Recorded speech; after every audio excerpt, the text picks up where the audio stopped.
Արմավիրցի 4 տարեկան աղջնակի մահվան դեպքը դեռ դատաբժշկական փորձաքննության փուլում է։ Առողջապահության նախարարության մասնագետները հիվանդանոցում եղել են, բայց վերջնական եզրակացություն տալու իրավասություն չունեն։ Երեխայի ծնողները բժիշկներին են մեղադրում։ Հանրապետության գլխավոր ինֆեկցիոնիստը բացառում է որովայնի լվացման բժշկական սխալը։ Այն մեղադրանքը, որը ներկայացնում է բժիշկին, տեխնիկապես հնարավոր չի։ Հավատացեք ինձ, որպես մասնագետի, ստամոքս լվալու զոնդը նույնիսկ եթե շատ ուզենաս, չես կարող դու մտցնես բրոնխների միջև թոք։ Դա հնարավոր չի։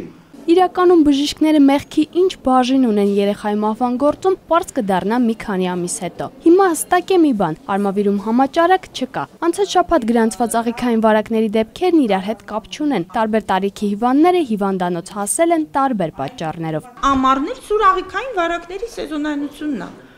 Հիմա էլ եմ ասում, ցանկացած մարզում հիվանդներ կան։ Մասնագետների հավաստմամբ մարտից ավելացած աղիքային վարակները նորմայի սահմանում են։ Այս վտանգավոր շրջանում դրանցից զերծ մնալու համար մասնագետները խորհուրդ են տալիս լավ լվանալ միրգն ու բանջարեղենը եւ հետեւել առողջ սննդակարգին, խուսափելով ճարպոտ սննդն ու քաղցրավենիքը իրար խառնելուց։ Նազելի Գրիգորյան, Ավետ Տավյան, ժամը լրատվական։